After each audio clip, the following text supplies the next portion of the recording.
सभी को नमस्कार। विवेकानंद केंद्र की ओर से इस 4 जुलाई यथार्थ जो आज स्वामी जी का महानिर्वाण दिवस है, इस पे जो विशेष कार्यशाला का ऑर्गेनाइज हो रही है, इसकी शुरुआत के लिए मैं आदरणीय तरुण भैया को आमंत्रित करता हूँ। तरुण भैया अपने बीकानेर कार्य स्थान के युवा प्रमुख है। तरुण भैया।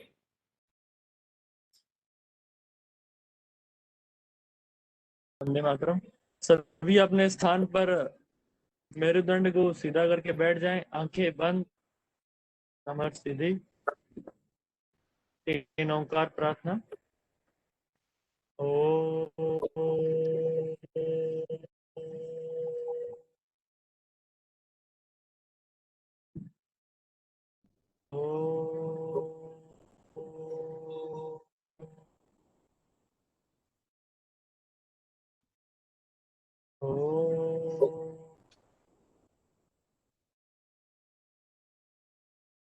ओम सहनावतु सहनो भुनक्तु सह वीर्यं करवावहै तेजस्विनावधीतमस्तु मा विद्विषावहै। ओम शांति शांति शांति। आगे के सत्र के लिए गीत है अपना। आगे गीत के लिए मैं विश्वा दीदी जो जोधपुर नगर की युवा प्रमुख है। ये गीत आपको साथ साथ गाने का प्रयास हम करेंगे।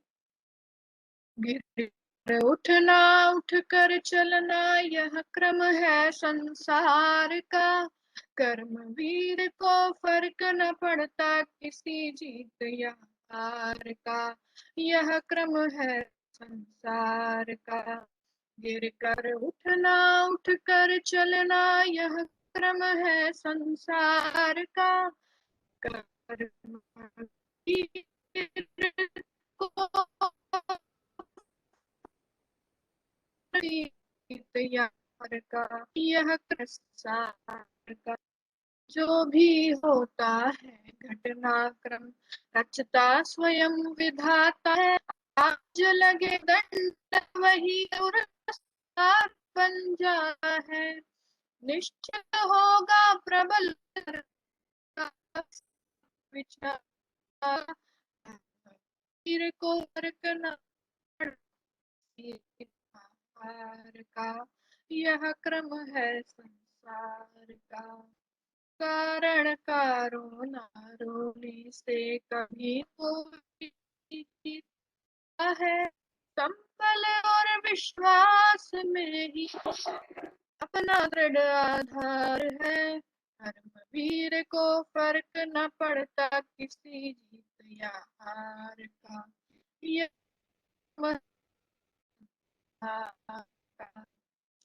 त्रुटियों से कुछ सीख मिले तो त्रुटियां हो जाती वरदान। मानव सत्ता रूप होते भगवान। तन मन से मिलता त्रुटियों के परिहार का। कर्मवीर को फर्क न पड़ता किसी जीत या हार का। यह क्रम है संसार का। गिर कर उठना उठ कर चलना यह क्रम है संसार का। कर्मवीर को फर्क न पड़ता किसी या हार का। कर्मवीर को फर्क न पड़ता किसी जीत या हार का। यह क्रम है संसार। यह है संसार का। ये विवेकवाणी के लिए मैं आदरणीय पुष्पलता दीदी जो विवेकानंद केंद्र बीकानेर कार्य स्थान की कार्य पद्धति प्रमुख है। पुष्पलता दीदी जी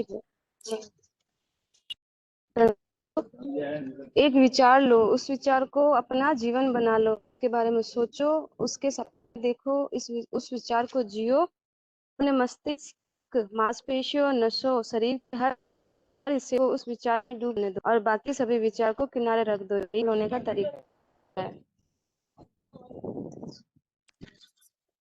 अब आगे इस कार्यक्रम की मुख्य वक्ता आदरणीय प्रांजलि दीदी का परिचय कराने के लिए मैं आदरणीय श्याम भैया, जो जोधपुर नगर के योग वर्ग प्रमुख का दायित्व निभा रहे हैं, श्याम भैया।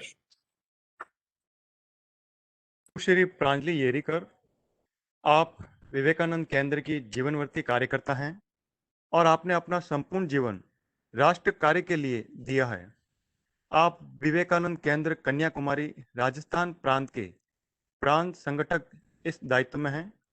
आपने सिविल इंजीनियरिंग में डिग्री प्राप्त की है। कॉलेज के समय से ही आप केंद्र की गतिविधियों में सक्रिय रही हैं और सन 2003 में आपने स्वामी विवेकानंद के विचारों से प्रेरणा लेकर अपना संपूर्ण जीवन आप राष्ट्र कार्य में देने का निश्चय किया।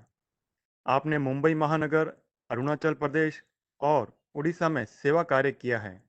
वर्तमान में आप संपूर्ण राजस्थान प्रांत की प्रांत संगठक हैं।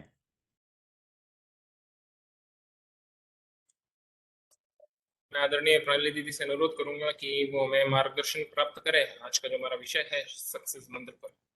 धन्यवाद।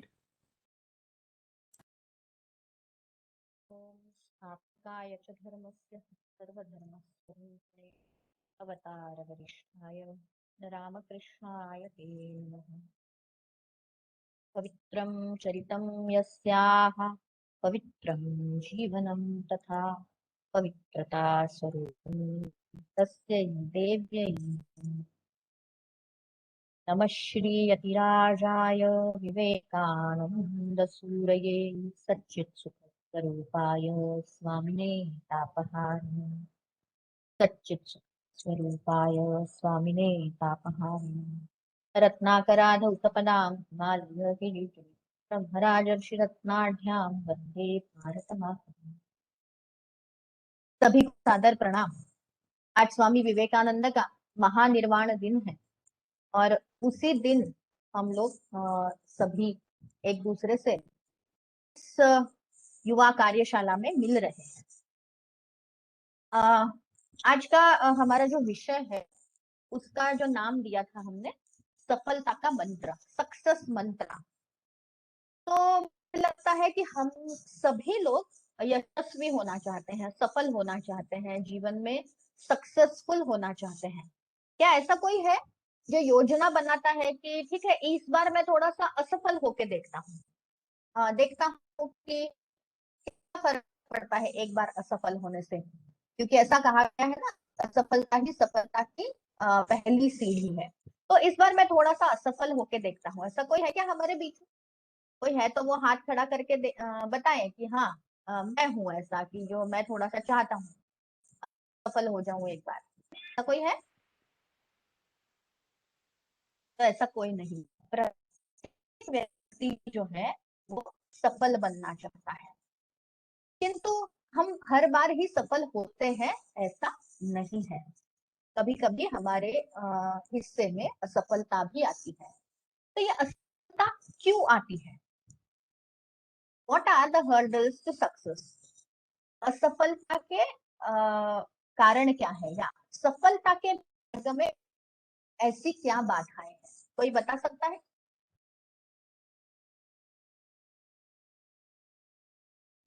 आत्मविश्वास कोई की बता कमी। सकता है? आत्मविश्वास की कमी।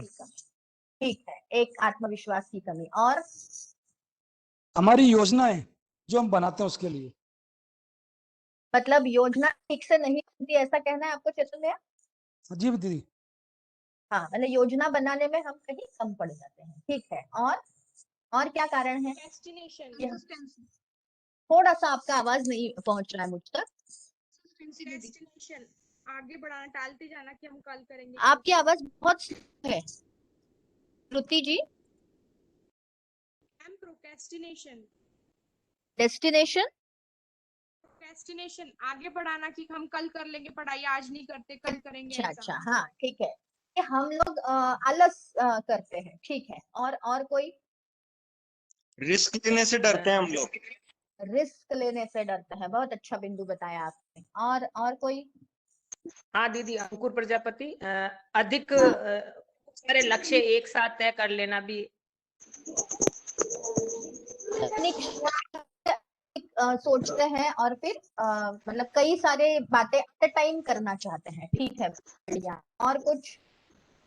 अनुशासन। में कमी, अनुशासन में कमी, अनुशासन में कमी। ठीक है। और कोई? सिद्धांतों पर निर्भरता। सिद्धांतों पर निर्भरता तो अच्छी बात है। अति निर्भरता ऐसा कहना है आपको? नहीं, सिद्धांतों पर निर्भरता। निर्भरता का अर्थ मैं समझी नहीं है, दिलीप जी थोड़ा सा विस्तार पूर्वक बताइए इसको। हमें अगर हमें सफल होना है तो हमें सिर्फ लक्ष्य पे ध्यान देना चाहिए। उसके लिए चाहे किसी भी प्रकार के सिद्धांत या हथकंडे अपनाने पड़े तो उससे परहेज नहीं करना चाहिए। क्या ऐसा है कि हम झूठ बोलकर या किसी दूसरे का मतलब जिसको आज हम कह रहे हैं कि गला काट प्रतिस्पर्धा चल रही है, तो ऐसे में हम गला काट के भी आगे बढ़ जाए, ऐसा आपका कहना है दिलीप जी? पूरी तरह से तो नहीं, लेकिन जहां तक हो सके करना चाहिए। मैं थोड़ा आपसे असहमति रखती हूँ, हम आगे देखेंगे। लेकिन मुझे लगता है कि लचीलापन निश्चित रूप से होना चाहिए। आपकी बात को मैं थोड़ा सकारात्मक रूप से ऐसे लूंगी कि हमने लचीलापन रखना चाहिए। ठीक है, और कोई बात, और कोई जोड़ना चाहता है इसमें? कंफर्ट जोन, लगातार मेहनत नहीं करना। लगातार मेहनत नहीं करना, कंफर्ट जोन में चले जाना। कुछ बिंदु यहाँ पर लिखे हुए हैं कि मुझे पता ही नहीं है कि मुझे क्या करना है, कंफ्यूज होना, है ना, ये एक बहुत बड़ा हर्डल है सक्सेस में। दूसरा है लोग मेरे विरोधी है, यानी हम जो भी कुछ करना चाहते हैं, कभी कभी ऐसा होता है कि हमारा परिवार या हमारे आसपास के लोग जो है वो उसके बहुत ज्यादा फेवर में नहीं होते हैं, अपोज कर, तो हमारे मन में ये भावना है। कुछ मार्ग में बाधाएं आती हैं, वो हमें परेशान करती हैं। प्रायोरिटीज को फिक्स नहीं कर सकते, ये बात तो आपने बताई थी कि बहुत सारे लक्ष्य, अंकुर भैया ने बताया था कि बहुत सारे लक्ष्य हम तय करके रखते हैं। ये बात तो आई, और फिर उसके साथ साथ मुझे कोई मदद नहीं करता है, और इस सबसे हमारे अंदर एक फ्रस्ट्रेशन आता है, निराशा आती है कि मैं क्या बढ़ूं, इतनी सारी परेशानियां, इतने सारी बाधाएं मेरे मार्ग में हैं। अब हम देखेंगे कि सफलता क्या, यानी हम ये तो जान लिया कि सफलता के मार्ग में बाधाएं क्या है, पर आप क्या समझते हैं सक्सेस, सफलता, यशस्विता यानी क्या? क्या है सफलता आपकी दृष्टि से? सफल होना यानी क्या होना, क्या क्या होने से उपलब्धियां प्राप्त करना। अचीवमेंट्स, मैं अंग्रेजी में बोलूंगी अचीवमेंट्स। ठीक है, और दीदी यही सबसे कठिन प्रश्न है। हाँ, कि परिभाषा क्या है, आप किसे सफलता मानते हो? बराबर, अचीविंग व्हाट। मैं फिर से अभी मैं आपके साथ है, आप इसे सफलता मानते हो? आपके मित्र आपके साथ है, इसे सफलता मानते हो? या ढेर सारा पैसा आपके पास है, आप इसे सफलता मानते हो? क्या मानदंड क्या है आपके, ये सब उस पर निर्भर है। एग्जैक्टली, दिलीप जी बहुत सही पॉइंट आउट किया है कि सफलता यानी क्या। तो अचीवमेंट, ऐसा जो पहले बताया था कि कुछ उपलब्धि, क्या उपलब्ध करना, मनी, नाम, फेम, कंफर्ट, क्या अचीव करना यानी सक्सेस है। और क्या जोड़ सकते हैं आप कि क्या है सक्सेस यानी क्या? What is success?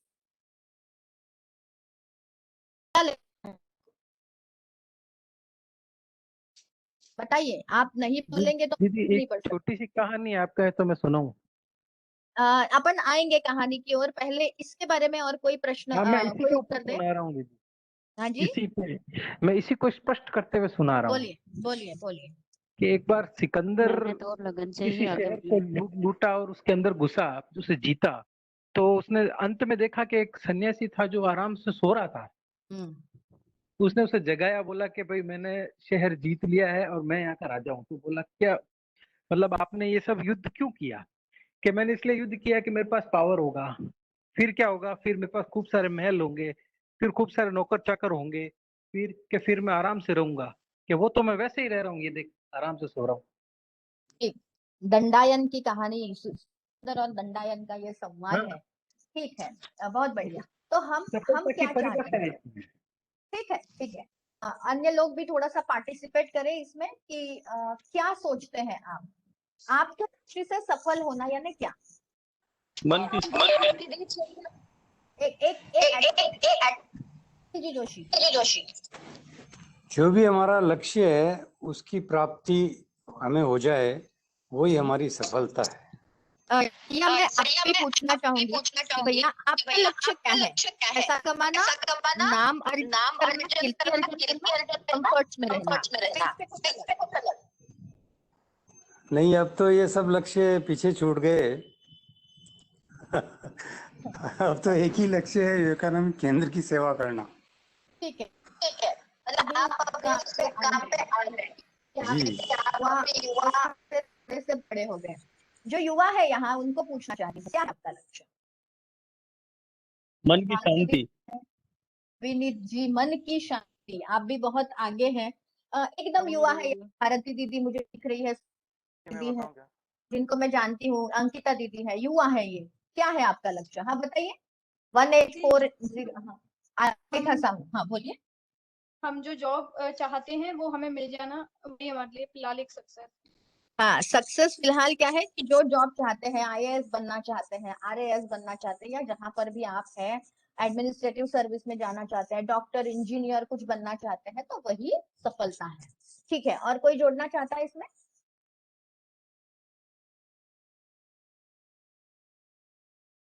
यस, और कोई सफलता है? दीदी जॉब पाना या ये सब चीजें तो मार्ग है, अंतिम लक्ष्य तो कुछ और होता है। दिलीप जी, अभी हम युवाओं को थोड़ा बोलने देंगे कि क्या ये सोचते हैं, और आगे बढ़ेंगे हम, है ना?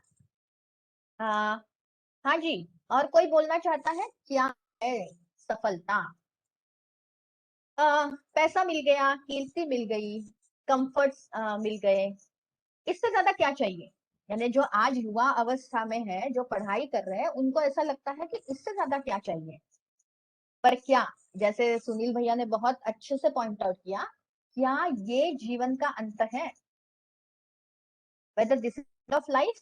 और अगर ऐसा नहीं है, सफलता यही है, तो फिर सो कॉल्ड सक्सेसफुल लोग जो है वो भी आत्महत्या क्यों करते हैं? जिनके पास पैसा है, नाम है, अत्यंत आरामदेह जीवन है, ऐसी कोई बात नहीं है जो वो कहे और नहीं मिले, लेकिन भी ऐसे लोग हम देखते हैं कि वो सुसाइड करते हैं, आत्महत्या करते हैं।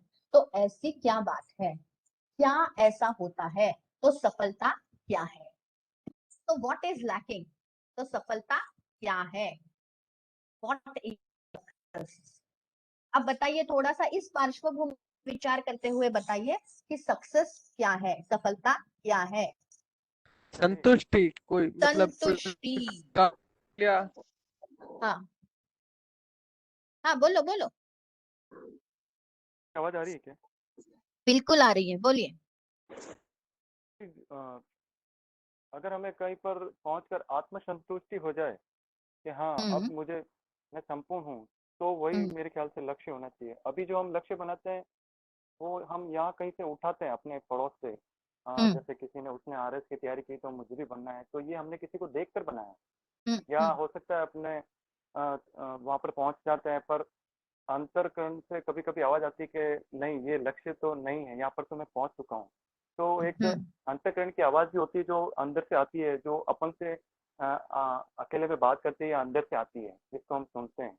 तो मेरे ख्याल से अगर वहां से स्पष्टता आ जाए, आत्मसंतुष्टि हो जाए, मेरे ख्याल से वही अपना लक्ष्य होना चाहिए। मैं संतुष्टि से थोड़ा सा बड़ा शब्द उपयोग कर रही हूँ, जीवन में सार्थकता का होना। सक्सेस विदाउट फुलफिलमेंट, जीवन में जिसको आपने संतुष्टि कहा, मैं उसको सार्थकता कह रही हूँ। वो जो सफलता है, वो सफलता लाइफलेस है। तो हमें अपने आप को जानना होगा। विनय जी ने बात की थी, विनीत जी ने, कि मुझे अंदर जाना होगा, शांति की प्राप्ति करनी होगी। तो इसके लिए सबसे पहले अपने आप को जानना होगा। क्या आप अपने आप को जानते हैं? क्या आप अपने आप से संवाद करते हैं? सफलता में सबसे महत्वपूर्ण बात यह है कि क्या इस सारी दौड़ धूप में आप अपने आप के लिए कितना समय निकालते हैं, कितना संवाद आप अपने आप से करते हैं, आप अपने जीवन को कितना समझते हैं, या आप केवल मोमेंट टू मोमेंट लाइफ जी रहे हैं? अभी इतना है, ये टारगेट अचीव करना है, फिर नेक्स्ट टारगेट, फिर नेक्स्ट टारगेट, लेकिन क्या आपने जीवन का समग्रता से विचार किया है? ये भी एक चिंतन का विषय है। और फिर जैसा हमने कहा कि सार्थक जीवन ही सफल जीवन है। यह सार्थकता जीवन में कैसे आएगी? तो स्वामी विवेकानंद इसका एक मंत्र देते हैं। जैसा शुरुआत में ही आज हरि भैया ने भी बताया, आज 4 जुलाई है, आज स्वामी विवेकानंद का महानिर्वाण दिवस है। और स्वामी जी ने इस सफलता के लिए एक सुंदर मंत्र दिया है। वो कहते हैं, they alone live who live for others, the rest are more dead than alive. क्या अर्थ है इसका? कोई बता सकेगा? What is mean by they alone live? What Swami ji में they alone live who live for others, the rest are more dead than alive? इसका अर्थ क्या है?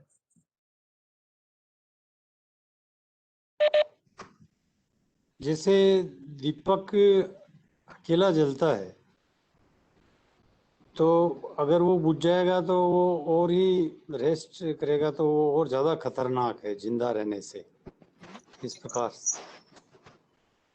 तो दूसरों के लिए जीते हैं वही वास्तविक अर्थ से जीते हैं, क्योंकि हमारा जीवन बहुत छोटा है। इस हम दूसरों के लिए क्या कर रहे हैं, ये बात बहुत महत्वपूर्ण है। जो खुद के लिए जीते हैं वो तो जीते ही नहीं है, वो तो केवल अपना जीवन नष्ट कर रहे हैं, ऐसा स्वामी विवेकानंद कहते हैं। जो दूसरों के लिए जीते हैं, जैसे दीपक का उदाहरण सुनील भैया ने दिया कि वो अन्य लोगों को प्रकाश देते देते स्वयं शायद उसकी ज्योति धीरे धीरे कम होती जाती है और वो बुझ जाता है, लेकिन उसका जीवन सार्थक है क्योंकि वो अन्यों को प्रकाश देता है। हम भी आज स्वामी विवेकानंद के इस निर्वाण दिवस पर ये चिंतन करें कि हमने सच में कितने दिन जीवन जिया है। हम श्वास प्रश्वास तो ले रहे हैं, लेकिन क्या हम वास्तव में जीवित हैं? क्या आज सुबह से या कल आज तो अभी सुबह ही है, तो कल मैंने पूरे दिन भर में कितने लोगों के लिए चिंतन किया, अन्य लोगों के लिए जीने की ये जो प्रक्रिया है ये मेरे जीवन में आई है क्या? तो यह जो है यह सफलता है। जीवन के अंत में या दिन के अंत में हम कह सकते हैं, अगर हमें ये भावना हो कि मेरा आज का दिन जो है वो सार्थक रहा है, तो आज का दिन ये सफल भी हुआ है। मेरा संपूर्ण जीवन ये मैंने निश्चित रूप से स्वयं का विकास तो किया है, स्वयं के विकास के साथ साथ मैंने शुरुआत में आप लोगों को बताया कि आज कट थ्रोट कॉम्पिटिशन है, तो ये कट थ्रोट कॉम्पिटिशन के होते हुए भी मैंने अन्यों के लिए कुछ किया है। यह जो बात है, जैसे हमने आप लोगों में से कुछ लोग होंगे जिन्होंने टीम वर्क के बारे में जब हमने देखा था कि टीम वर्क कैसे होता है, उसमें हमने देखा था कि एक साथ आने की जो कला है, लोगों को बांध के रखने की जो कला है, उसके साथ साथ जो स्वामी विवेकानंद कहते हैं कि त्याग और सेवा, ये जो 2 बातें हैं, ये 2 बातें हमारे जीवन में बहुत महत्वपूर्ण है। और इस मंत्र के माध्यम से, दे alone live who live for others, इस मंत्र के माध्यम से स्वामी विवेकानंद हमें वही बता रहे हैं कि जीवित रहने का सार्थक और सफल जीवन जीने का तरीका क्या है। तो हम देखेंगे जो आज हम किशोर अवस्था में है या आज हम युवा अवस्था में हैं और अपना जीवन पूरा उसकी योजना बना रहे हैं, उसके लिए सक्सेस मंत्र क्या है, ऐसी क्या प्रैक्टिकल बातें हैं जिनको हमने ध्यान रखना है। क्योंकि ये ठीक है कि हमने जीवन में निश्चित रूप से आगे बढ़ना है और निश्चित रूप से हमारी कुछ आकांक्षाएं होनी चाहिए। बिना आकांक्षा का जीवन निरर्थक जीवन है। हमने अगर ऐसा सोचा कि कोई बात नहीं, जो आएगा वो दिन निकाल लेंगे तो मैं सफल हो जाऊंगा, ऐसा नहीं है। निश्चित रूप से संपूर्ण प्रयास हमने लगाने होंगे। तो इसका सक्सेस मंत्र क्या है, हम देखते हैं। सबसे पहला और महत्वपूर्ण गुण है आत्मविश्वास। आत्मविश्वास कैसे महत्वपूर्ण है, कोई बता सकता है मुझे? कैसा लगता है आपको कि बिना आत्मविश्वास के कोई काम हो सकता है क्या? नहीं, कोई काम नहीं हो सकता दीदी, कोई काम नहीं हो सकता। एक आध उदाहरण दे सकते हैं कि बिना आत्मविश्वास आपने वो काम किया और वो सफल हो गए? नहीं, कोई नहीं है। एक भी उदाहरण ऐसा नहीं है। जहाँ पर आत्मविश्वास नहीं है वो काम नहीं हो सकता। और क्योंकि इसीलिए विवेकानंद जी ने भी कहा था एक बार कि जी नास्तिक वह नहीं जो भगवान में विश्वास नहीं करता हो, नास्तिक वह जो अपने आप में विश्वास न करता हो। बिल्कुल, दिलीप जी ने मेरे मुंह का वाक्य ले लिया कि विवेकानंद कहते हैं कि जो अपने आप पर विश्वास नहीं करता है वो सबसे बड़ा नास्तिक है। जो 33 करोड़ देवी देवताओं के ऊपर विश्वास करता है लेकिन स्वयं पे विश्वास नहीं करता है वो नास्तिक है। अपने आप में विश्वास, छोटी छोटी बातों में हम देखते हैं कि एक कदम भी हमें अगर आगे बढ़ना है तो हमारे अंदर आत्मविश्वास का होना बहुत जरूरी है। दूसरा जो है वह है काउंटेड विल यानी दुर्जेय इच्छा शक्ति। क्या रोल है इच्छा शक्ति का सक्सेसफुल होने में, बताइए क्या रोल इच्छा है? शक्ति आत्मविश्वास को प्रेरित करती है। इच्छा शक्ति आत्मविश्वास को प्रेरित करती है। और कोई बोल रहा था अभी, कोई बहन बोल रही थी। मैम इच्छा शक्ति के बिना तो हम कुछ कर ही नहीं सकते, क्योंकि जब तक हम किसी चीज को करना नहीं चाहेंगे तो आप वर्ल्ड की या यूनिवर्स की कोई भी शक्ति वो आपसे नहीं करा सकती जब से स्वयं हमारे अंदर वो ज़ील कुछ करने की नहीं होती। बहुत बढ़िया, बहुत बढ़िया। तो हमारे अंदर इच्छा शक्ति का होना बहुत जरूरी है। जब हमारी इच्छा शक्ति, आप प्लीज अपने आप को म्यूट कर लेंगे। जब हमारी इच्छा शक्ति ऐसी है कि जो दुर्जेय, ये उसके हाथ में जो एक क्या कहते हैं उसको, विशेषण जोड़ा हुआ है कि वो ऐसी है कि कम वक्त में कुछ भी हो जाए लेकिन मैं हारूंगा नहीं। मैं यहाँ पे एकदम अंगत चरण जो है वो एकदम पांव जिसको कहते हैं ना, एक डटा कर चरण एकदम वहां पर रहकर वो डट कर खड़ा है कि कुछ भी हो जाए मैं हिलूंगा नहीं। बहुत सारे बाधाएं आएंगी, बहुत सारे आह्वान आएंगे, चैलेंजेस आएंगे, हो सकता है कि एकदम अपसाइड डाउन हो जाए लेकिन फिर भी हमारी इच्छा शक्ति जो है वो परिवर्तन कर सकती है और सारा सीन बदल सकती है। और इसका आज एक बहुत सुंदर उदाहरण हम देखने वाले हैं, ये इच्छा शक्ति कैसे सारे सीन को बदल सकती है। अब तीसरा जो इसका मंत्र है वो है उद्देश्य की स्पष्टता। लिखा कि सबसे पहली बात जो है वो है कंफ्यूजन। हम इतने कंफ्यूज है कि हमें क्या बनना है। बहुत बार भारतीय युवा को पूछते हैं हम लोग कि क्या बनना है, तो सबसे पहले वो बोलता है मुझे आईएएस ऑफिसर बनना है। अच्छा तो वो नहीं बने तो फिर ठीक है, तो फिर मेडिकल में जाऊंगा। वो भी नहीं बने तो इंजीनियरिंग कॉलेज में एडमिशन लूंगा। क्या लगता है आपको, ये सुनकर आपको क्या लगता है, इस युवा का मन कैसा है? ये नहीं हुआ तो ये करूंगा, ये नहीं हुआ तो ये करूंगा, ये भी नहीं हुआ तो ये करूंगा। क्या है इस युवा के बारे में आपका मत क्या हो गया? अस्थिरता विचारों में अस्थिरता है, मधुरी उलझा हुआ है और अपने ही द्वारा बुने जाल में, अपने ही द्वारा बुने हुए जाल में उलझा हुआ है। और क्या है? कंफ्यूजन तो है ही, और आत्म पहली बार में ही। हाँ जी दीदी, उसका कोई गोल अभी तक फिक्स नहीं है। गोल नहीं है, आत्मविश्वास की कमी है। ये नहीं बोल रहा है कि अरे ऐसा होगा ही नहीं, चाहे कुछ भी, मुझे तो मेडिकल में एडमिशन लेनी है तो मैं लेके ही रहूंगा।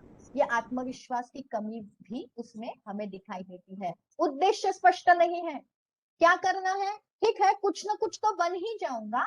आज हमारे अधिकांश भारतीय लोगों की स्थिति यही है, क्योंकि उनमें सबसे कमी अगर किसी बात की है तो वो है आत्मविश्वास। और दूसरी जो बात है विजन, यानी उद्देश्य स्पष्ट नहीं है। फिर है कमिटमेंट, प्रतिबद्धता, यानी फिर से वही कि मैं इसके लिए मेरा सब कुछ देने के लिए तैयार हूं। ऐसी प्रतिबद्धता, कमिटमेंट का होना बहुत जरूरी है। फिर आता है एफर्ट्स, अनवरत प्रयास। आप अपना 100% दे रहे हैं? जो भी लक्ष्य आपने तय किया है, क्या आप उसके लिए आपका 100% दे रहे हैं?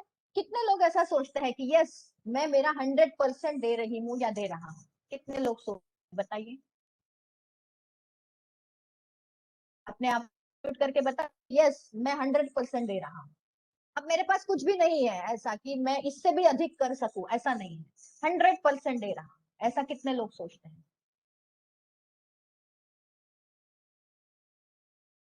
बताइए, एक भी नहीं है ऐसा जो सोचता है कि मैं 100% दे रहा हूं। अच्छा, कितने लोगों को ऐसा लगता है कि हाँ मैं और दे सकता हूँ, और भी प्रयास कर सकता हूँ, और एफर्ट्स डाल सकता हूँ? ऐसा कितने मुझे लोगों लगता को है, आपको ये लगता भी है कि लगता है और भी दीदी। और भी कर सकते हैं? यानी मुझे आपने भी और लगता है।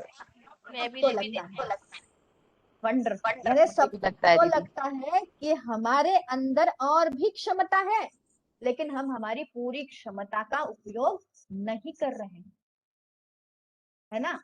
यानी जैसे अंकुर भैया ने बताया, भारती दीदी ने बताया कि और भी हम कर सकते हैं, पास और भी समय है, और भी ऊर्जा है। हम आएंगे, टाइम एंड एनर्जी का बड़ा सुंदर मंत्र आज हम देखने वाले हैं। तो ये सारा जब हमारे पास में है, फिर भी हम प्रयास में कहीं कम पड़ रहे हैं, हमारे टाइम मैनेजमेंट में गड़बड़ है, हमारे एफर्ट्स में कहीं गड़बड़ है, और भी हम 100% दे सकते हैं, हमारे पास वो शक्ति है, लेकिन हम कम पड़ रहे हैं। और इसका एक कारण ये है कि हम आत्म अनुशासित नहीं है। आत्म अनुशासन की बहुत बड़ी आवश्यकता है। देखिए, अनुशासन वो होता है जो बाहर से थोपा जाए, किंतु सबसे बड़ी बात यह है कि जो लोग स्वयं अनुशासित होते हैं, आत्मानुशासित होते हैं, उन लोगों के जैसा जीवन, मतलब उनका जीवन जो है वो एग्जाम्पलरी जीवन होता है। तो ऐसा सेल्फ डिसिप्लिन, कोई मुझे कुछ कहेगा नहीं, लेकिन क्या मेरे अंदर स्वयं से वो अनुशासन है? क्या मुझे स्वयं ऐसा लगता है क्या, अरे ये जो कर रही हूं मैं, ये सही नहीं है, कोई देख नहीं रहा है, कोई टोक नहीं रहा है, शायद मुझे भविष्य में भी कोई नहीं टोकेगा, लेकिन फिर भी मेरा अपने आप के ऊपर उतना अनुशासन, कंट्रोल है क्या? डिसिप्लिन्ड लाइफ है क्या? मैं 7 बजे उठती हूँ तो भी मुझे कोई नहीं बोलेगा, और मैं 4 बजे उठती हूँ तो भी मुझे कोई नहीं बोलेगा। देखिए, बाहर अगर कोई हमें देख रहा है तो हमारा व्यवहार अलग होता है, और कोई हमें नहीं देख रहा है तो हमारा व्यवहार अलग होता है। जब हमें कोई नहीं देख रहा है, तब जो हमारा व्यवहार है वही हमारा सही व्यवहार है। इसलिए आत्मानुशासन का होना बहुत आवश्यक है। और सबसे महत्वपूर्ण जो है, ईश्वर प्रणिधान। यहाँ पर मैं ईश्वर यानी कोई भी ईश्वर का एक रूप नहीं बोल रही हूँ, यहाँ पे ईश्वर, ईश्वरीय शक्ति जो है उसको शरण जाना। क्योंकि जब तक हमारे जीवन में, मैंने तभी भी बोला था, आपको याद होगा अगर, कि टीम सबसे महत्वपूर्ण जो है वो है हनुमान जी की ध्वजा होना। जो रथ का उदाहरण हमने देखा था, उसमें हनुमान जी उस ध्वजा पर बैठे हुए हैं, यानी भक्ति का होना बहुत आवश्यक है। तभी हमारे अंदर वो जो योग है, कर्म योग है, वो आएगा। हम जब जो भी फल मिल रहा है, हम बहुत सारे प्रयास कर रहे हैं, बहुत कमिटेड है, बहुत स्पष्ट है, इच्छा शक्ति अत्यंत दुर्जेय है, आत्मविश्वास के साथ काम कर रहे हैं, डिसिप्लिन्ड है, इतना सारा होने के बावजूद कभी ऐसा होगा कि हमारे हिस्से में असफलता आएगी। ऐसे समय में हमें फिर से रास्ते पर लाने वाला कौन है? तो वो है this is, surrender to God.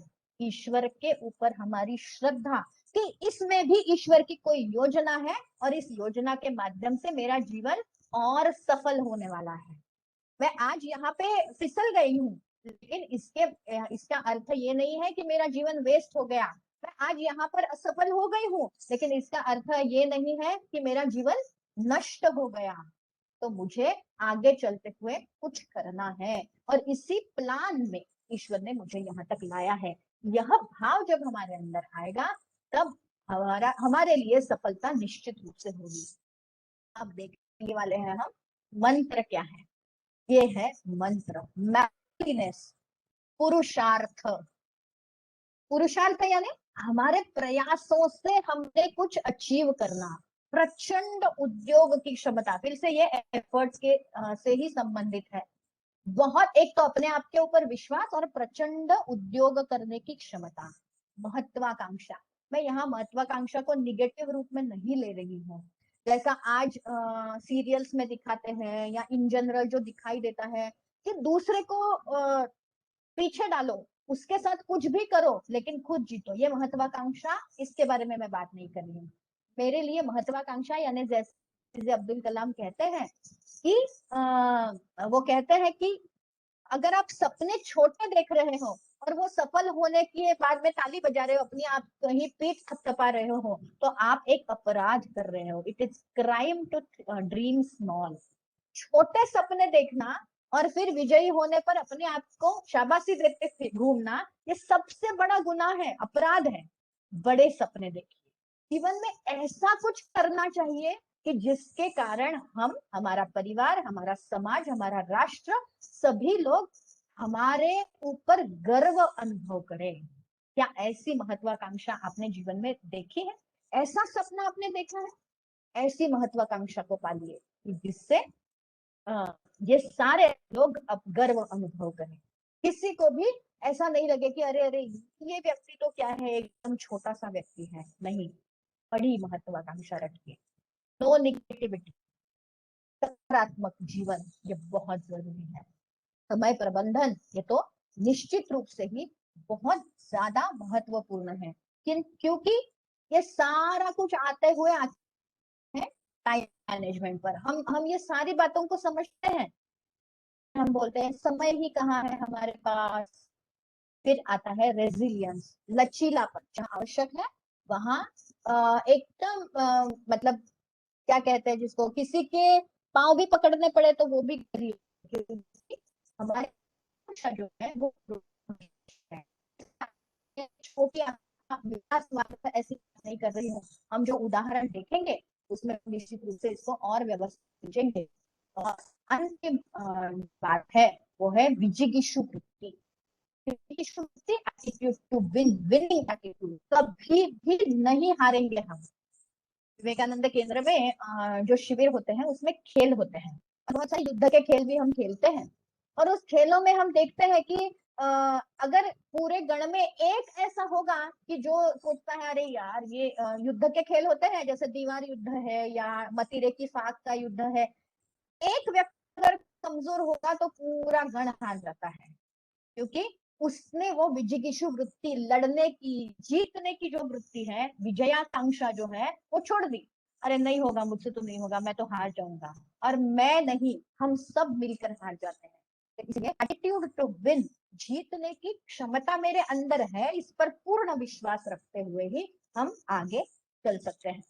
हम सब लोग एक केस स्टडी देखने वाले हैं। एक क्योंकि कहानी बताते हैं तो समझ में आता है कि कैसे हम इस पर ये जो सारी बातें हैं ये अपने जीवन में हम कैसे ला सकते हैं।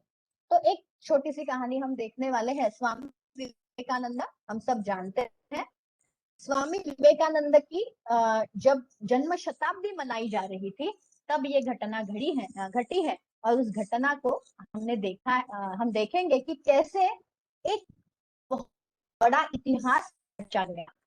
ये वो शिला है जिस शिला पर बैठे विवेकानंद ने 25, 26, 27 दिसंबर 1892 को यहाँ पे ध्यान किया था।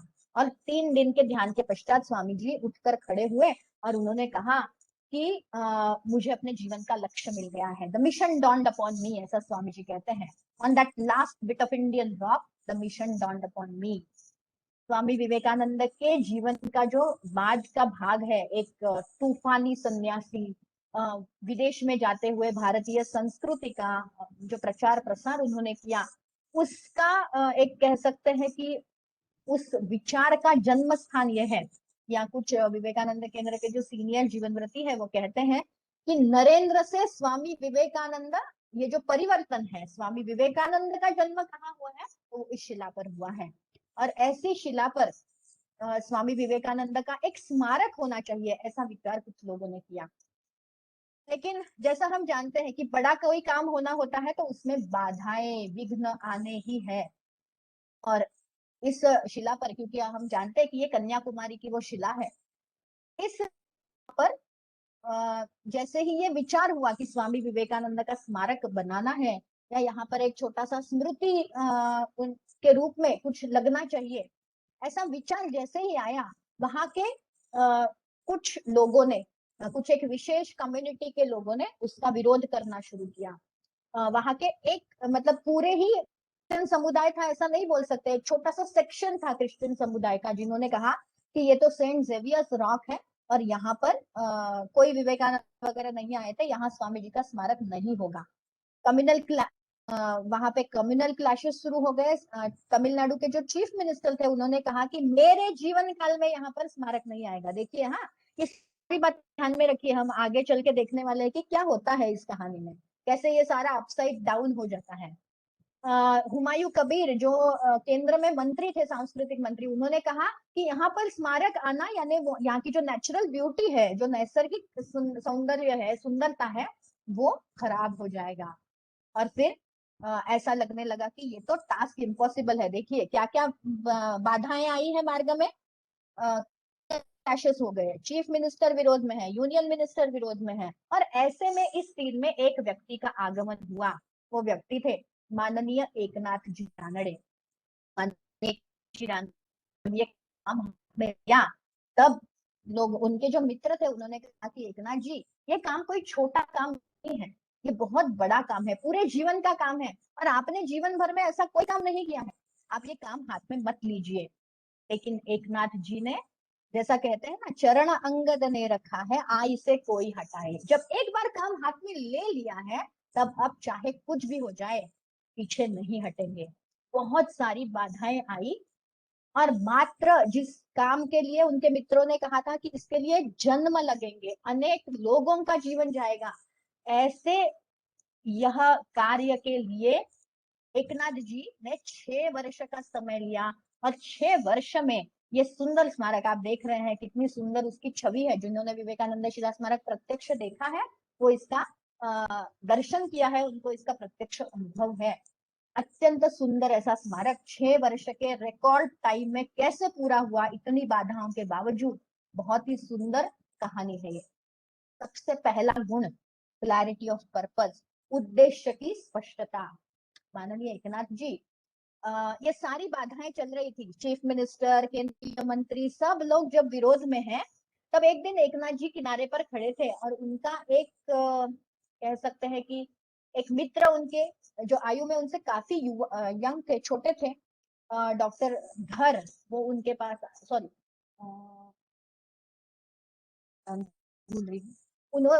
उनके पास आए और उन्होंने उनको पूछा कि आप वहां क्या देख रहे हैं। और एकनाथ जी ने कहा कि मैं वहां पर एक बहुत बड़ा स्मारक देख रहा हूँ, एक ग्रैंड मेमोरियल देख रहा हूँ, और यह मेमोरियल उनके आंखों के सामने था। तो क्या हम अपने उद्देश्य के प्रति स्पष्ट है? क्या हमें वो उद्देश्य आंखों के सामने दिखाई दे रहा है कि मुझे क्या करना है? स्वामी जी जो कहते हैं, आज का जो थॉट था, वो थॉट वही था कि एक विचार लो, और इस विचार को अपने जीवन में इस तरीके से अपने जीवन में अपना लो कि वो विचार आपके रगों में दौड़ने लगे, आपके नस नस में वो बहने लगे। क्या इतना कन्विक्शन हमारा उस विचार के प्रति है क्या? ये हमें सोचना होगा। क्या आपका अपने आप में और ईश्वर में विश्वास है? इस सारी चराचर सृष्टि, स्वामी जी एक जगह पे कहते हैं कि अगर आपने तय कर लिया है, जैसा ऊपर वाला स्टेटमेंट है ना, the whole universe is interconnected, अगर आपने ये तय कर लिया है ना, तो सारे विश्व की शक्तियां आपका वो स्वप्न पूर्ण करने के लिए पूरी तैयारी करती है। वो शाहरुख खान का एक डायलॉग भी है किसी फिल्म का इसी तरीके का, कि जब आपने ये तय कर लिया तो पूरे विश्व की सारी शक्तियां आपको मदद करने के लिए तैयार हो जाती है। इतना विश्वास आपका अपने आप में है क्या? आपकी इच्छा शक्ति उतनी है क्या कि हाँ, मुझे ये करना ही है? इतने उद्देश्य की स्पष्टता होगी तो निश्चित रूप से ये होगा। दूसरी जो बात है वो, जो बाधाएं आएंगी, संकट आएंगे, उसको देखने की हमारी दृष्टि कैसे है? हम उन्हें बाधा करके देखते हैं, या जैसे माननीय एकनाथ जी के बारे में कहा जाता था कि वो प्रत्येक बाधा में अवसर ढूंढते थे। चीफ मिनिस्टर ने ऐसा कहा कि मेरे जीते जी वहां पे स्मारक नहीं आएगा। हुमायूं कबीर ने ऐसा कहा कि वहां का नैसर्गिक सौंदर्य जो है वो खराब हो जाएगा। लेकिन एकनाथ जी ने इन दोनों बाधाओं पर अपनी बुद्धिमत्ता से इतना सुंदर तरीके से विजय प्राप्त कैसे किया ये एकनाथ जी ने, कैसे ये हुआ। सबसे बहुत महत्वपूर्ण बात जो एकनाथ जी ने की कि डायलॉग कभी बंद होने नहीं दिया, कभी भी संवाद को टूटने नहीं दिया। बहुत बार हमारा किसी के साथ में थोड़ा सा क्लैश हो जाता है, या वो हमारे किसी कारण से सामने वाला व्यक्ति हमारा विरोधी हो जाता है और हम क्या करते हैं, उससे संवाद बंद कर देते हैं। मैं तो उससे बात ही नहीं करूंगा। नहीं, ये बहुत गलत है। हमने उससे बातचीत करते रखनी होगी। जब हम उससे बात करेंगे तभी हमें नए नए रास्ते मिलेंगे कि अब क्या होता है। Did not generalise the opposition of the opponents. हम बहुत बार ये करते हैं कि ये सारे मेरे विरोधी हैं, लेकिन ऐसा नहीं है। कभी कभी उन सारी बातों से ही हमें ऐसे कुछ रास्ते मिल जाते हैं जहां से हमें एक लीप चेंज मिल जाता है, एक बड़ा स्टेप लेने के लिए कुछ अवसर मिल जाता है। और जैसे स्वामी जी कहते थे कि प्रत्येक कार्य की 3 स्टेजेस होती है, जिससे प्रत्येक महान कार्य को इन 3 स्टेजेस से जाना पड़ता है। पहला रिडिक्यूल, यानी लोग आपका उपहास करेंगे, हंसेंगे आप पर, ये क्या है, ये तो ऐसा होता हो ही नहीं सकता, तुम तो कुछ अजीब ही सोच रही हो। दूसरा है कि विरोध करेंगे। जब वो देखेंगे कि आप तो एकदम डटे हुए हो, तब वो बोलेंगे कि नहीं नहीं, ये तो गलत है, ये तो बिल्कुल नहीं हो सकता, ये होना नहीं चाहिए, विरोध होगा। और फिर तीसरा है जो एक्सेप्टेंस होगा, फिर लोग आपकी प्रशंसा करने लगेंगे। जब वो देखेंगे ना तो आप उपहास से डरे हैं और ना ही आप विरोध से डरे हैं, आपकी इच्छा शक्ति इतनी मजबूत है कि कुछ भी हो जाए मैं तो इसे करके ही रहूंगा। ऐसा जब आपका दृष्टिकोण, आपका एटीट्यूड जब ऐसा होगा, तब निश्चित रूप से वो काम एक्सेप्ट होगा, लोग उसकी प्रशंसा करने लगेंगे। और एकनाथ जी ने भी यही किया। Your attitude is always your choice. ये हमें अगर आप ये कह रहे हो कि इसके कारण मेरा दृष्टिकोण ऐसा हुआ है, तो आप गलत हैं, क्योंकि आपका दृष्टिकोण ये आपके हाथ में है। आपने उसे कैसे लेना है दूसरा कोई तय नहीं कर सकता, ये आप ही तय कर सकते हैं। और इसीलिए एटीट्यूड बहुत महत्वपूर्ण है। तो एकनाथ जी ने क्या किया ऐसे स्थिति में, वो हुमायूं कबीर के पास गए और हुमायूं कबीर को वो जब मिले तब हुमायूं कबीर के साथ में हुई वाली सारी बातचीत जो है वो उन्होंने रिकॉर्ड की। लेकिन उन्होंने क्या किया, ये हुमायूं कबीर जो थे, इनकी कॉन्स्टिट्यूएंसी, इनका वीक पॉइंट क्या है, तो इनका वीक पॉइंट है इनकी कॉन्स्टिट्यूएंसी। आप जानते हैं सारे नेताओं का वीक पॉइंट क्या होता है, उनकी कॉन्स्टिट्यूएंसी होती है। और एकनाथ जी भी उनकी कॉन्स्टिट्यूएंसी में गए। उनकी कॉन्स्टिट्यूएंसी थी कलकत्ता, और कलकत्ता ये स्वामी विवेकानंद की जन्मभूमि है।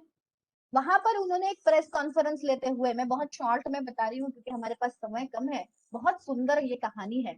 और एकनाथ जी ने प्रेस कॉन्फ्रेंस लेते हुए बताया कि यहीं के सांसद, यहीं के जो मंत्री है, कलकत्ता के भूमि के जो मंत्री है, वही स्वामी विवेकानंद का विरोध कर रहे हैं, स्वामी विवेकानंद के स्मारक का विरोध कर रहे हैं। और जैसे ही न्यूज पेपर में ये आया, जो हुमायूं कबीर एकनाथ जी को मिलने के लिए तैयार नहीं थे, वो हुमायूं कबीर अब एकनाथ जी को निमंत्रण दे रहे कि आइए आइए, मुझे आपसे बात करनी है। और फिर एकनाथ जी जब उनसे मिले तो उन्होंने कहा कि मेरा बिल्कुल विरोध नहीं है। लेकिन एकनाथ जी ने केवल इस पर मतलब केवल बातचीत पर ये नहीं किया, वो सारी बातें उन्होंने लिखी, उसकी एक कॉपी उन्होंने हुमायूं कबीर को भेजी। देखिए ये जो बात है ना, ये बात बहुत महत्वपूर्ण है कि आपने केवल किसने आपकी बात मान ली, लेकिन जो आपका विरोधी है उसे अपना बनाने के लिए आपको ये सारा कुछ करना पड़ेगा, जिसको हम कहते हैं ना स्ट्रैटेजी। मराठी में एक बहुत अच्छा शब्द है मुत्सद्देगिरी, यानी आपको रणनीति, ये थोड़ा सा अलग शब्द है लेकिन हिंदी में उसका शब्द ही रणनीति है। तो इस तरीके की रणनीति, ये जो स्ट्रैटेजी है वो भी आपको ओपन रखनी पड़ेगी। एकनाथ जी ने सारा लिखित में उनको भेजा, यहाँ तक कि हुमायूं कबीर ने कहा कि एक भी शब्द इधर का उधर नहीं हुआ, क्या आप टेप रिकॉर्डर लेके मेरे पास आए थे। यानी यह जो स्ट्रैटेजी है लोगों को अपने साथ में लेने की। और फिर हुमायूं कबीर का वक्तव्य पेपर में प्रसिद्ध हो गया कि उनका विरोध नहीं है। पहली बड़ी बाधा दूर हो गई, केंद्रीय मंत्री मान गए। अब क्या करना है उनको, भक्तवत्सलम यानी वहां के जो चीफ मिनिस्टर है उनको मनाना है।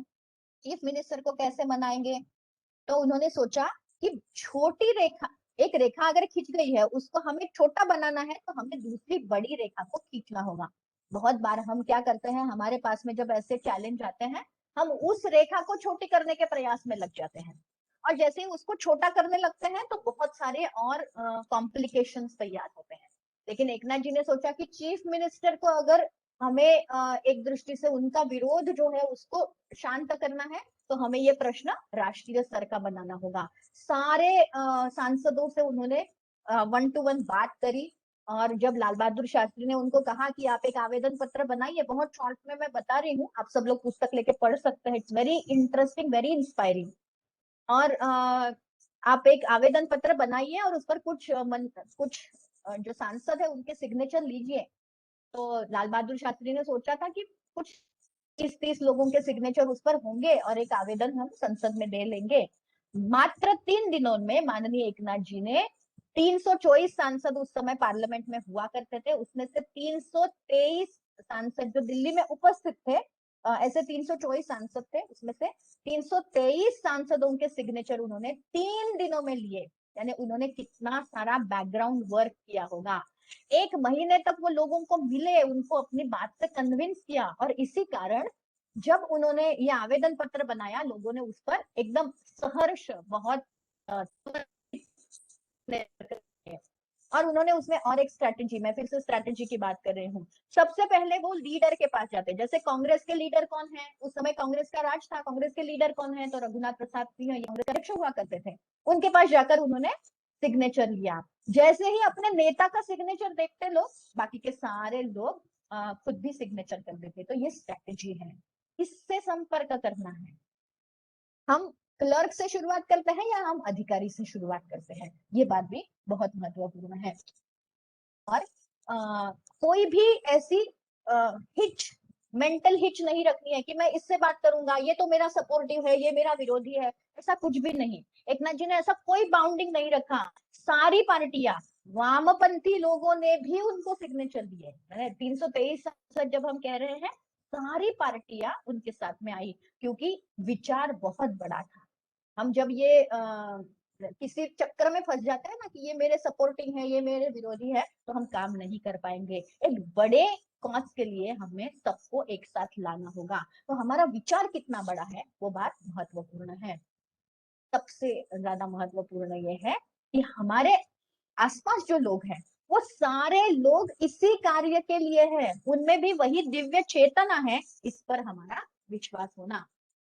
और जैसे मैंने बताया कि opportunities are rise as difficulties, वास्तविक रूप में क्या है, तो ये अवसर है, लेकिन हमारे सामने ये बाधा दिखाई दे रही है।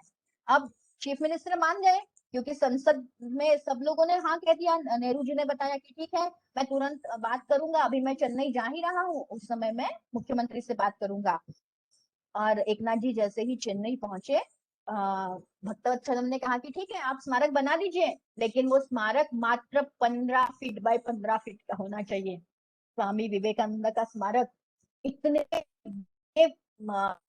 राष्ट्रीय संत स्मारक, जिस पर पूरे देश ने, यानी सारे सांसदों ने हाँ की, यानी पूरे देश ने हाँ की, वो कितना बनेगा, 15 बाय 15 फीट, यानी बहुत ही छोटा, एक छोटे से कमरे जितना। तो एकनाथ जी ने कहा कोई बात नहीं। अब देखिए एकनाथ जी का एटीट्यूड कैसा है। अब तक एकनाथ जी और भक्तवत्सलम ये दोनों विरोधी थे, लेकिन अब भक्तवत्सलम ये मान गए कि ठीक है स्मारक होगा। तो एकनाथ जी ने उन्हें क्या कहा, जो ऊपर का वाक्य है ना, वो उनका एकनाथ जी का वाक्य है।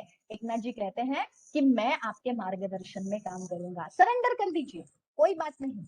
हमारे जैसा व्यक्ति होता तो वो क्या करता, वो ऐसा खड़ा होकर मैं जीता हूं, अब मेरी टर्म्स पे काम होगा। एकनाथ जी ऐसा नहीं कर रहे हैं। एकनाथ जी कह रहे हैं कि मैं आपके मार्गदर्शन में काम करूंगा, किंतु इतना छोटा स्मारक तो नहीं बनना है, लेकिन विरोध नहीं करना है। तो कैसे करेंगे, तो एकनाथ जी ने क्या किया, कांची कामकोटि पीठ के जो शंकराचार्य थे, उनको परमाचार्य कहा जाता है, चंद्रशेखरेंद्र सरस्वती, बहुत ही महान संत थे, और ये भक्तवत्सलम के आध्यात्मिक गुरु थे।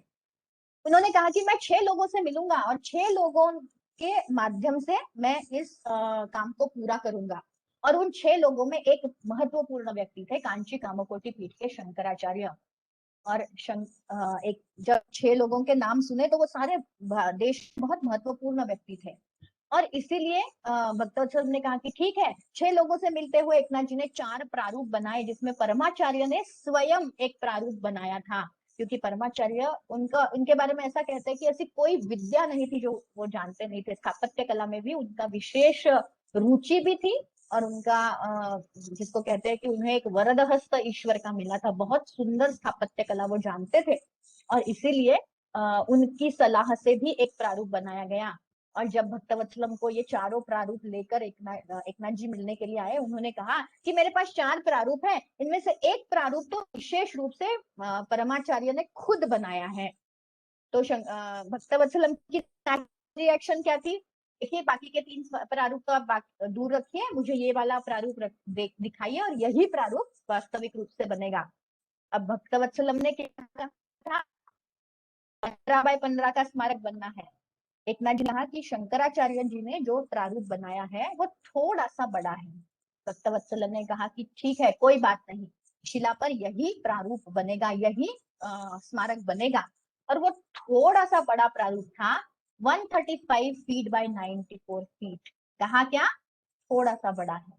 लेकिन भक्तवत्सलम मान गए, क्योंकि किस व्यक्ति ने कहा था, उस व्यक्ति का प्रभाव इतना ज्यादा है। तो यह बात महत्वपूर्ण है कि हम उस चीज को कैसे प्रेजेंट करते हैं। और फिर धीरे धीरे भक्तवत्सलम और एकनाथ जी, इनमें इतनी गहरी मित्रता हो गई कि भक्तवत्सलम हर काम के लिए तैयार हो गए। जब हम अपने सामने की बाधा को, 15x15 का स्मारक बनाना है, इतना छोटा स्मारक है, मैं तो नहीं बनाऊंगा करके एकनाथ जी ने उसे छोड़ा नहीं, तो उन्होंने उसका आकार इतना बदल दिया। 135x94 ये मूल प्रारूप, और उसके बाद में उसमें और कुछ चीजें भी करती गई।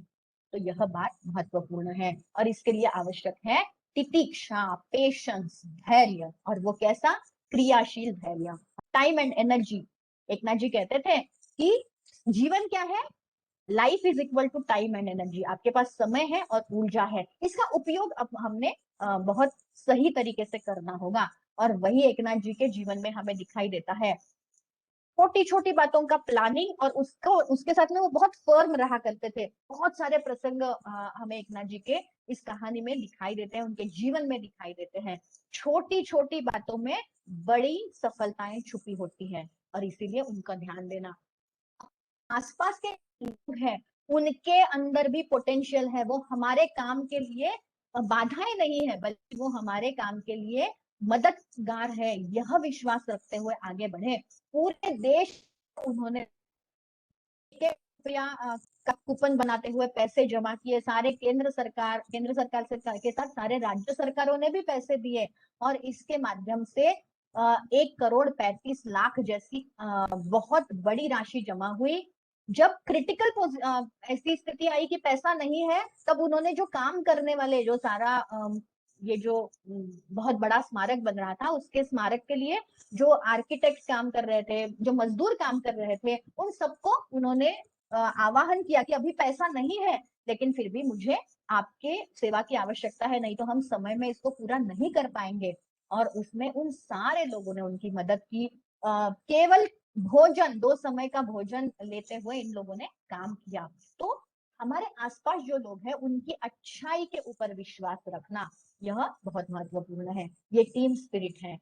और फिर इतना सुंदर स्मारक वहां पर हम देख सकते हैं। देखिए कितना सुंदर स्मारक ये हमें दिखाई दे रहा है।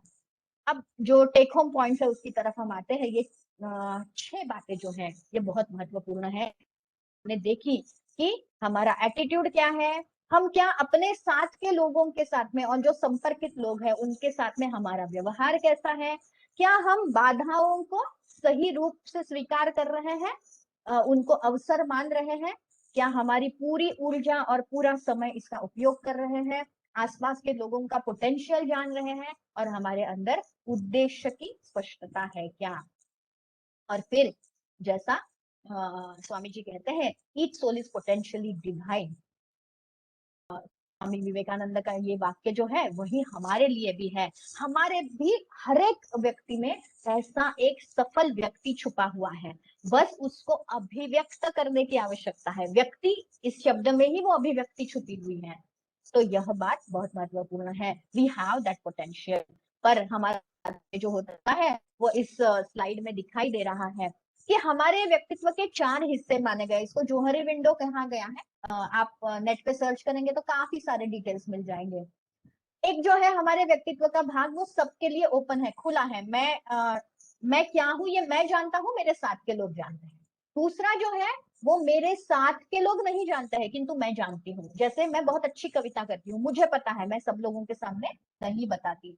मैं बहुत अच्छा गाती हूँ लेकिन मैं केवल बाथरूम में ही गाती हूँ। तो ये मेरी हिडन ये है, लोग नहीं जानते हैं, मैं जानती हूँ। तीसरा जो है वो ब्लाइंड है, मैं नहीं जानती लेकिन लोग जानते हैं। बहुत बार हमारे साथ में ऐसा होता है कि कोई व्यक्ति आकर बोलता है अरे ये तो तुम कर सकते हो। बहुत सुंदर उदाहरण इसका है जाम्बवान और हनुमान। हनुमान जी को जब लंका जाना था तो जाम्बवान जी उन्हें बताते हैं अरे तुम कर सकते हो, ये तुम्हारे अंदर है। ये ब्लाइंड पर्सनालिटी है। और चौथा जो है वो है डार्क, ना लोग जानते हैं ना मैं जानता हूँ। और आपको आश्चर्य लगेगा कि 7/8 of our personality is dark. ना हम जानते हैं ना लोग जानते हैं। हमें इसको एक्सप्लोर करना होगा, इस पोटेंशियल को बाहर निकालना होगा। ऐसा कोई काम नहीं है जो हम नहीं कर सकते हैं। बस आवश्यकता है कॉन्फिडेंस के साथ में खड़े होने की और सक्सेस मंत्रा के जो सक्सेस और मंत्रा है उसको याद करने की। कैसे मैनिफेस्ट करेंगे? तो विवेकानंद केंद्र आपके लिए प्लेटफॉर्म है। बहुत सारे युवा जो आज आपके सामने यहाँ एंकरिंग कर रहे हैं, भाग ले रहे हैं, वो सारे भी कभी आपके जैसे ही थे, बोलने से कतराते थे, आत्मविश्वास की कमी थी। आज वो सारे यहाँ पर एंकरिंग कर रहे हैं, अलग अलग गतिविधियों में लीड रोल ले रहे हैं। ये संभव है। विवेकानंद केंद्र ये आपके लिए एक प्लेटफॉर्म है। आइए हम सब लोग नए भारत का निर्माण करते हैं, क्योंकि सफल युवा भारत और सफल सार्थक जीवन ही इस भारत का आने वाला समय निश्चित करेगा। हमको विश्व को बहुत बड़ी देन देनी है। आज स्वामी विवेकानंद के महानिर्वाण दिवस पर हम सब लोग ये संकल्प करेंगे कि हम ऐसी कोई भी बात जीवन में हम कभी ऐसा नहीं कहेंगे कि मैं ये नहीं कर सकता। बुरे काम के लिए निश्चित बोलेंगे, लेकिन कोई भी अच्छा काम जब हमें करना है तो हम निश्चित रूप से उसके लिए स्वयं होकर तैयार होंगे और हम कहेंगे yes I can do it. और हमारे साथ के लोगों को लेते हुए कहेंगे we can do it, together we will achieve it. आप सभी को बहुत बहुत शुभकामनाएं। धन्यवाद। बहुत ही सुंदर तरीके से दीदी ने सफलता सक्सेस मंत्र को बताया। हम भी अपने जीवन में ऐसे संकल्प लें से माननीय एकनाथ जी ने बाधा को चुनौती को अवसर के रूप में बदलते हुए इस इतने बड़े विशाल कार्य को संपन्न किया। चलिए भी मैं सर्वे होंतु के लिए अपने सौरभ भैया हैं बीकानेर कार्यस्थान के सह व्यवस्था प्रमुख से निवेदन करूंगा कि वो शांति मंत्र लें। सौरभ भैया। सभी अपनी कमर सीधी करके आंखें बंद करके बैठ जाएं और मंत्र का स्मरण करें। सर्वे भवन्तिनः सर्वे सन्तु निरामयाः सर्वे भद्राणि पश्यन्तु मा कश्चित् दुःखभाग् भवेत्। शान्ति शान्ति।